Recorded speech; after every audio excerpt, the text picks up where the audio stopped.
Okay, shalom, shalom. So, a little reaction. So, what's going on with this, about Arjun.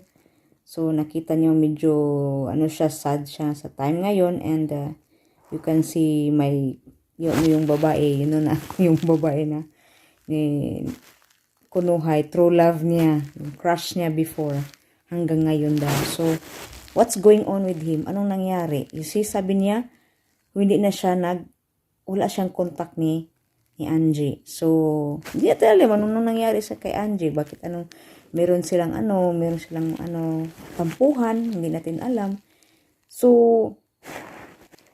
yung pakita niyang, yung babaeng bago niyang sabi niya true love daw, parang dinidespise niya agad si Angelica. You know what? That is a defense mechanism na ni Arjun. Kasi nasasaktan siya pag i-go-on niyang self niya. And then, wala siya choice Parang mo give way siya talaga siya. Mo give way talaga siya sa feelings niya pag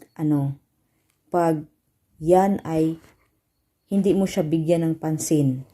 Ang Arjun, he took the opportunity to have this tandem back kasi na-attract siya ni Angelica. So, ayun, kay Angelica talaga bilang kaibigan. So, yung pagtatandem nila is for him, is yun para sa kanya security yan niya na si Angelica is lagi niyang kasama. Lagi niyang kasama. That is his security nga.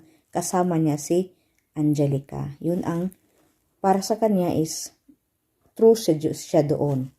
Kaya lang, sa mga situation, many times he's asking, he's begging for his, yung panliligaw niya, na never yan, na may chansang na darating sa kanya, hindi natin alam, in the future, or reconcile silang dalawa. Kasi, minsan si Arjun, may sabit talaga. May pagkukulang din siya sa kay Angelica. So, which is maybe that is what Angelica nagbigay sa kanya ng distance sa attitude ni Arjun. But kailangan talaga na ma-reconcile sila. Iwan ko lang how you will deal this kind of person kasi siya PWD. So hindi natin kung maintindihan ba niya o I don't know because as long Angelica nasa sa front niya para niya may pag-asa siya. So he's really hoping may chance siya. So now, kasi walang contact So ayun, ang nangyari sa kanya, parang third party na yun. Third party ang inaisa-isip niya. May nakabuntot sa Angelica. So, ayan, masasaktan yan. So, the only way he can protect himself is to show to others that to show for himself that he has a new crush or like that. That is for him. It is it's like defense na niya sa sarili niya to protect himself sa malungkot na inside niya. Because this person, hindi siya masyado sa emotion. Hindi siya iba. Yung emotion, hindi yung naglulunli siya, no? Hindi. Gina-revert niya ang kalungkutan.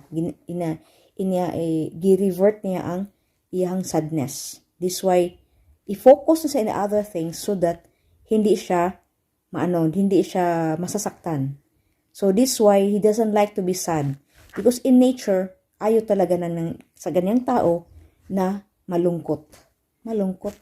Sa kind of person niya, iniiwasan ang what is negative to this kind of person, he try to distance from that. So this is why when you saw this new TikTok from him na merong yung crush niya, yan isa like a protection to himself para hindi siya masaktan. Yun lang.